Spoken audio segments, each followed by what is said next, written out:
बेटा no voice इसलिए कि मैं कुछ कह नहीं रहा, स्टूडेंट्स का वेट कर रहा हूँ। स्टूडेंट्स जाने से पहले ज़्यादा थे, अभी तक उन्होंने ज्वाइन नहीं किया। दोबारा जल्दी रीज्वाइन किया करो, टाइम वेस्ट होता है। जितना टाइम वेस्ट करोगे उतना सेशन जो है लंबा खींचता जाएगा।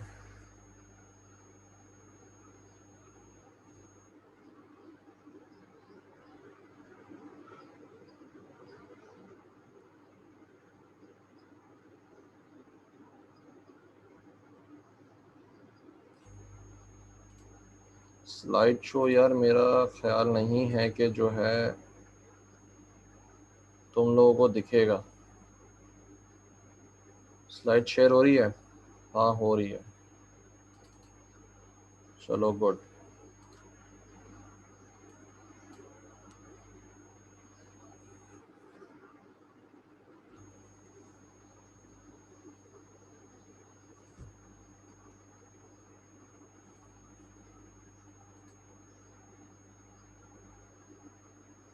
अभी भी सारे स्टूडेंट्स जो है उन्होंने कनेक्ट नहीं किया।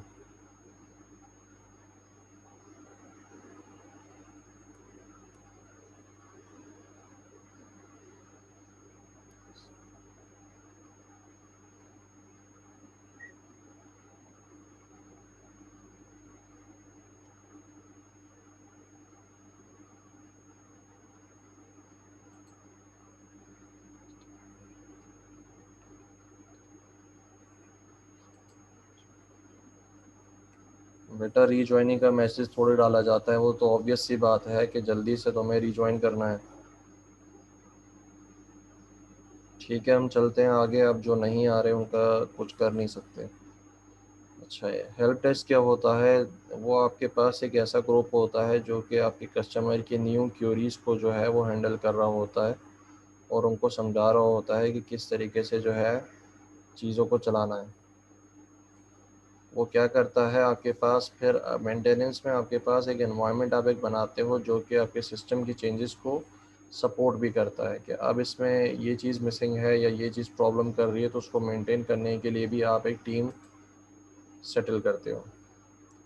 अच्छा, अब सॉफ्टवेयर इंजीनियरिंग को जो है लास्ट टाइम भी हमने देखा था कि एक लेयर्ड अप्रोच के थ्रू समझाया जाता है।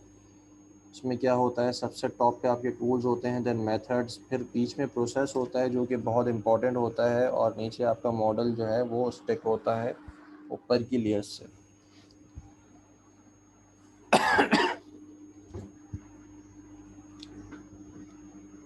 अच्छा, तो objective of software engineering is to get software with high quality. इसको रीड करें।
ठीक है, तो प्रोसेस जो है एक फ्रेमवर्क है किसका, टास्क सा, जो कि रिक्वायर्ड होती हैं for the development of high quality software. बेटा प्रोसेस के अंदर एक्टिविटीज़ आती हैं। अच्छा, A software process is a set of activities and associated results which produce a software product. Software engineers carry out the activities. The common activities can be categorized into software specification, software development, software validation और evaluation. Specification में क्या होता है, आपके पास जो software के constraints होते हैं और जो इसके ऑपरेशंस होते हैं उसको आप डिफाइन करते हो। डेवलपमेंट में क्या होता है, आप उसको डेवलप करते हो। वैलिडेशन में उसकी टेस्टिंग वगैरह आ जाती है। और फिर इवेल्यूएशन में सॉफ्टवेयर को मेंटेन करते हो, इवॉल्व करते हो, तो वो एवोल्यूशन में आ जाता है। इसको भी रीड करें।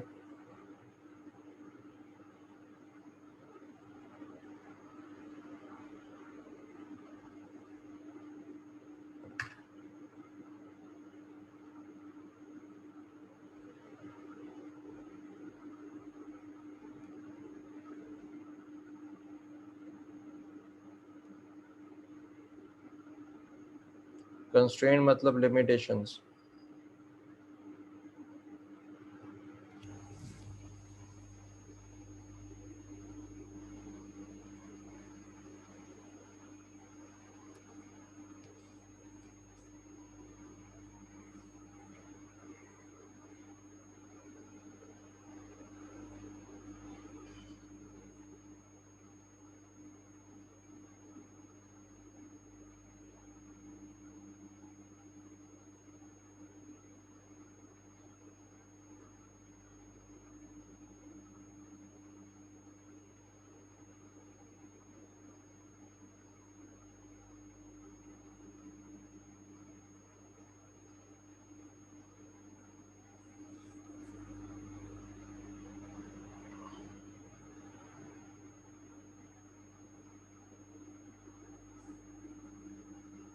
अच्छा, इसमें इतना बताने की ज़रूरत नहीं है, सेल्फ एक्सप्लेनेटरी है, तो आगे बढ़ते हैं हम।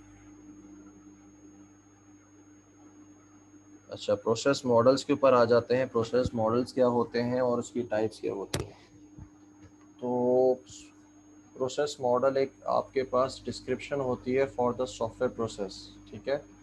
मॉडल एक एब्स्ट्रैक्शन है of the actual processes. Actually जिस तरीके से काम किया जाता है, एसडीएलसी कंडक्ट होती है, उसकी एक एब्स्ट्रैक्शन जो है होती है कि किस तरीके से इन चीज़ों को काम करना चाहिए। तो प्रोसेस मॉडल जो है, आपकी एक्टिविटीज़ उसमें इंक्लूडेड हो सकती हैं और लोगों का जो रोल है सॉफ्टवेयर इंजीनियरिंग के अंदर, उनकी ब्रीफिंग भी जो है इसमें इंक्लूडेड हो सकती है। तो general type of software models कौन कौन से हैं। पहला वर्क फ्लो मॉडल है, दूसरा डेटा फ्लो मॉडल है जिसको एक्टिविटी मॉडल भी कहा जाता है, तीसरा जो है roll action model. Work flow में क्या होता है, सीक्वेंस ऑफ एक्टिविटीज़ जो है और उनके प्रोसेसेस के बारे में बताया जाता है कि हर एक का इनपुट और आउटपुट क्या होगा, किसकी डिपेंडेंसी क्या होगी। और जो है डेटा फ्लो के अंदर आपके पास एक्टिविटी मॉडल के अंदर एक्टिविटी के बेसिस के ऊपर जो है आपकी डेटा को किस तरीके से ट्रांसफॉर्म किया जाएगा, उसकी जो है इंक्लूजन होती है। तो आप जो इनपुट दोगे वो किस तरीके से आउटपुट बनेगा, उसका जो है एक फ़्लो बनाया जाता है, उसको जो है हम एक्टिविटी मॉडल कहते हैं। उसके बाद रोल या action model. This represents the role of people जो कि उसमें इन्वॉल्व होते हैं प्रोसेस के अंदर, और हर एक की क्या रिस्पॉन्सिबिलिटी है वो इसमें जो है डिफाइंड होती है। अब कुछ जनरल प्रोसेस मॉडल्स जो हैं जिसके बारे में हम पढ़ेंगे, उसमें से वाटरफॉल मॉडल है, प्रोटोटाइप मॉडल है, रेड मॉडल है, कोड एंड फिक्स मॉडल है, एवोल्यूशनरी मॉडल है, यूनिफाइड प्रोसेस मॉडल है। तो आज हम 3 कंडक्ट कर लेते हैं, वाटरफॉल मॉडल, प्रोटोटाइप और रेड। क्योंकि मेरे पास लाइट का इशू है, जनरेटर की वजह से मैं बैकअप पे हूँ, तो हमें सेशन जो है एक ही सेशन हम ले पाएंगे। तो इन तीनों को कवर कर लेते हैं, बाकी 3 को जो है हम नेक्स्ट में कवर कर लेंगे। तो हो सकता है बीच में जो है अगर सेशन ब्रेक हो जाए तो इसका मतलब बेटा मैं दोबारा रीज्वाइन नहीं कर सकूँगा, सेशन वहाँ पे एंड हो जाएगा। ठीक है, जब तक जनरेटर सपोर्ट कर रहा है तब तक जो है हम इसको कैरी करते हैं। तो एटलीस्ट हम 3 मॉडल्स को तो कवर कर लें, उसके बाद अगर ठीक है तो अगर बीच में ब्रेक हो जाए तो इसका मतलब है, अगर मैं डिस्कनेक्ट हो जाऊँ तो इसका मतलब है बेटा कि जो है सेशन एंड हो चुका है।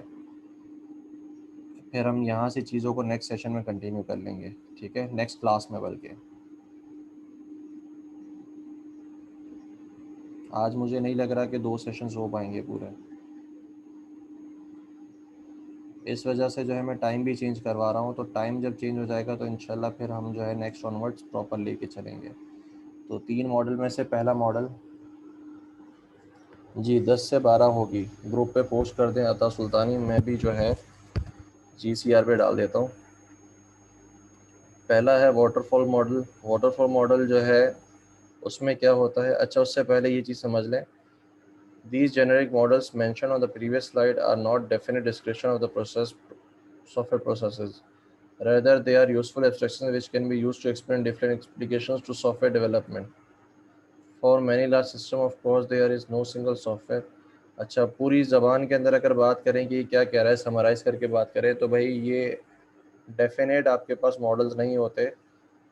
एक्चुअली जब डेवलपमेंट हो रही होती है तो इससे मिलती जुलती कोई लाइफ साइकिल जो है अप्रोच इस्तेमाल की जाती है, सिर्फ इतनी सी बात कह रहा है। अच्छा, वाटरफॉल मॉडल के बारे में रीड कर लो यार।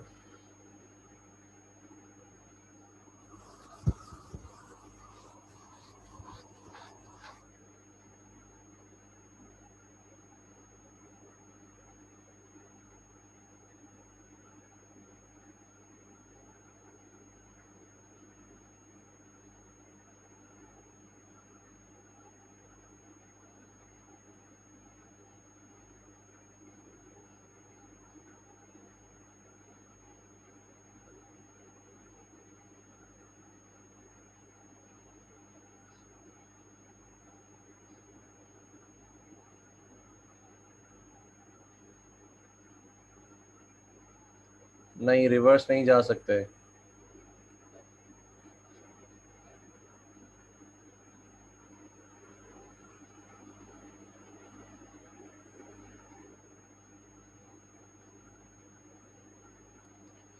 इसमें सीक्वेंशियल अप्रोच होती है, पहले आप एक फेज़ को कंप्लीट करते हो, फिर नेक्स्ट फेज़ में इंटर करते हो, फिर उसको कंप्लीट करते हो। इवेंचुअली जब आप लास्ट फेज़ से बाहर निकलते हो तब जाके आपका जो है प्रोडक्ट डिलीवरेबल होता है।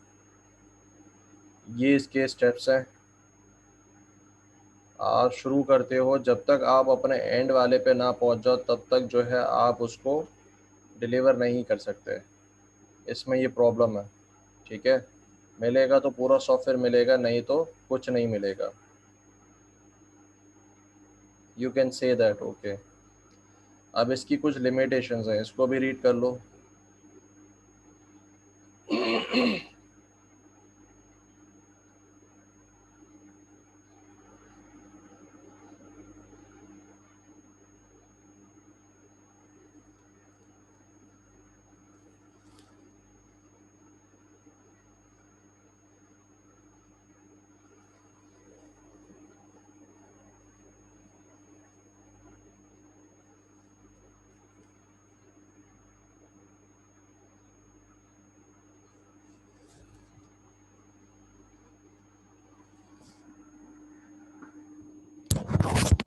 तो इसकी लिमिटेशंस क्या है, आप अगले फेज़ को स्टार्ट नहीं कर सकते जब तक कि पुराना फेज़ कंप्लीट ना हो जाए, वेरीफाई ना हो जाए। इटरेशंस अगर इसमें करना चाहते हो तो बहुत ज़्यादा कॉस्टली पड़ेगी, ठीक है। और जो है फोर्थ पॉइंट आप क्या कह रहे हो, अच्छा आप इसको छोटे छोटे स्टेजेस में डिवाइड नहीं कर सकते। ऐसा नहीं कर सकते कि पहले हम एक मॉड्यूल बना लें, उसको यूज़र को देते हैं और फिर वो चला के पहले चेक कर ले, उसके बाद बाकी का सॉफ्टवेयर बनाया जाए। ऐसा इसमें नहीं हो सकता। इसमें मिलेगा तो पूरा सॉफ्टवेयर मिलेगा, नहीं तो नहीं मिलेगा। इटरेशंस का मतलब किसी फेज़ में अगर आपने कोई चीज़ छोड़ दी है तो आप पीछे जाके उसको सही करो, ये आपको बहुत ज़्यादा नुकसानदेह इसमें होता है। एडवांटेजेस क्या है, इसको रीड कर लो।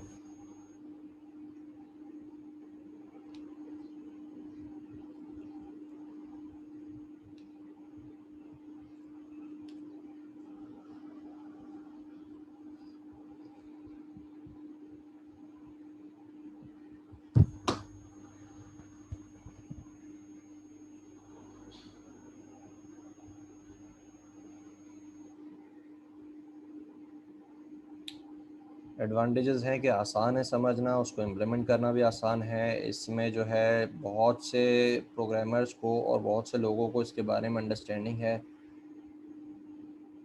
तो और ज़्यादा यूज़ भी होता है, लेकिन ये थ्योरेटिकल बात ही है। तो गुड हैबिट्स जो है वो रीइंफोर्स करता है, मतलब डिफ़ाइन करो पहले डिज़ाइन, और उसके डिज़ाइन से और उसके बाद डिज़ाइन करो बिफोर कोड। तो ये कोडिंग अप्रोच है, डेवलपमेंट अप्रोच है, जो कि एक स्टैंडर्ड और अच्छी मानी जाती है, उसको रीइंफोर्स करता है।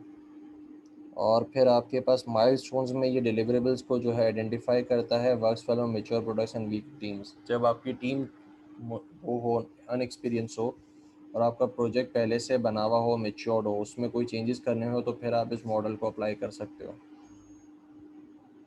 डिसएडवांटेजेस जो हैं इसमें, idealize don't doesn't match reality. जो इसमें बातें की जाती हैं, हकीकत में इसको इम्प्लीमेंट करने जाओगे तो आपको मुश्किलात पेश आएंगी, उसको सही तरीके से इम्प्लीमेंट नहीं कर पाओगे।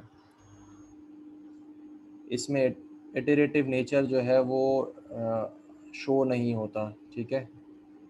आपकी जो इटरेशंस हैं डेवलपमेंट की, वो इसके मॉडल के अंदर आप रिफ्लेक्ट नहीं कर सकते। बता रहा हूँ बेटा, एक मिनट रुको। इसमें अनरियलिस्टिक जो है आपकी एक एसेंस इसमें आ जाता है, जिसमें एक एक ज़ुमरा इसका जो अनरियलिस्टिक होता है, कि जो आप सॉफ्टवेयर बना रहे हो उसकी रिक्वायरमेंट्स तुम्हें शुरू से ही पता चल जाए और उसी को तुम लेके पूरा सॉफ्टवेयर बना लो। ऐसा पॉसिबल नहीं होता रियल लाइफ में। क्या होता है, बनाना शुरू करते हो, फिर आहिस्ता आहिस्ता पता चलता है कि अच्छा अब यूज़र ये चाह रहा है, अब इसके बाद ये चाह रहा है, अब इसके बाद ये चाह रहा है। तो किस्तों में आपको रिक्वायरमेंट मिलती है, जिससे इस मॉडल को यूज़ करना बहुत ज़्यादा मुश्किल हो जाता है।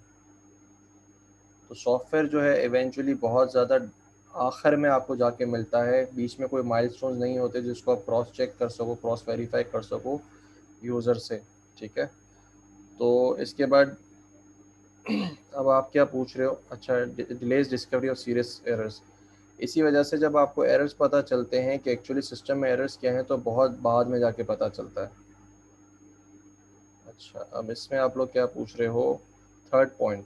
अभी तो बताया बेटा, थर्ड पॉइंट ये है कि इसमें जो स्टैंडर्ड जो मानी जाती हैं सॉफ्टवेयर इंजीनियरिंग के अंदर, जो बेस्ट प्रैक्टिस मानी जाती हैं, जिसमें आपके पास पहले डिफ़ाइन करना फिर डिज़ाइन करना होता है, और डिज़ाइन करना पहले होता है कोड से पहले। तो कुछ लोग पहले जैसे इसको कहा जाता है कि ये बनाना है, वो शुरू से कोड करना शुरू कर देते हैं। ये अप्रोच गलत है। पहले आप उसको डिफ़ाइन करो, फिर डिज़ाइन करो, फिर कोड करो, तो ये इसको इन्फोर्स करता है। अच्छा, डिलीवरेबल्स बेटा क्या होते हैं? डिलीवरेबल्स वो चीज़ें होती हैं जो कि आप एक सॉफ्टवेयर प्रोडक्ट के अंदर उसको यूज़र को देते हो। मतलब उसकी एक्जी हो गई, उसकी डॉक्यूमेंटेशन हो गई, उसकी जो है एपीआईज हो गई, ये सारी चीज़ें डिलीवरेबल्स है। टास्क को जो है हम डिलीवरेबल्स नहीं कहते, ठीक है। एक मॉड्यूल बन जाना ये एक डिलीवरेबल है, टास्क नहीं है, ठीक है इर्तिज़ा।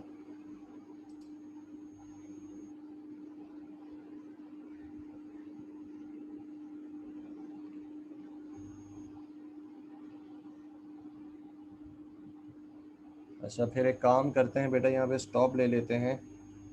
आज हम एक ही सेशन कंडक्ट कर पाएंगे, जनरेटर जो है मेरा बैकअप इतना नहीं दे रहा। तो उसके बाद फिर जो है अब नेक्स्ट क्लास में इंशाल्लाह मुलाकात होती है। नेक्स्ट क्लास अपने टाइम पे होगी। संडे वाली क्लास जो है अब वो 10 से 12 में होगी, ठीक है। तो अटेंडेंस का बेटा अभी भी मुझे अटेंडेंस शीट तुम लोगों की नहीं मिली। जी, 6 to 8 हमारी क्लास होगी, तो मैं सबकी प्रेजेंट मार्क कर रहा हूँ, और कुछ नहीं हो सकता, ठीक है। जी जी बेटा, अटेंडेंस बताने की ज़रूरत नहीं है, आप लोग लॉग ऑफ करें तो मैं सेशन क्लोज कर सकूं। और अब देखो, अब 20 बच्चे अब जाके पहुंचे हैं। तुम लोग बेटा जो रिज्वाइन लेट करते हो, अपना टाइम भी वेस्ट कर रहे हो, मेरा टाइम भी वेस्ट कर रहे हो। अगर ऐसे करते रहोगे तो फिर पूरे 3 घंटे का सेशन लेना पड़ेगा। तुम्हारे लिए भी जो है वो टायर्डनेस होगा, और मेरे लिए भी जो है मुश्किल हो जाएगी। तो सेशन जो है रिज्वाइन किया करो जल्दी से। ठीक है बेटा, अब आपसे मुलाकात होती है इंशाल्लाह ट्यूसडे को 6 to 8।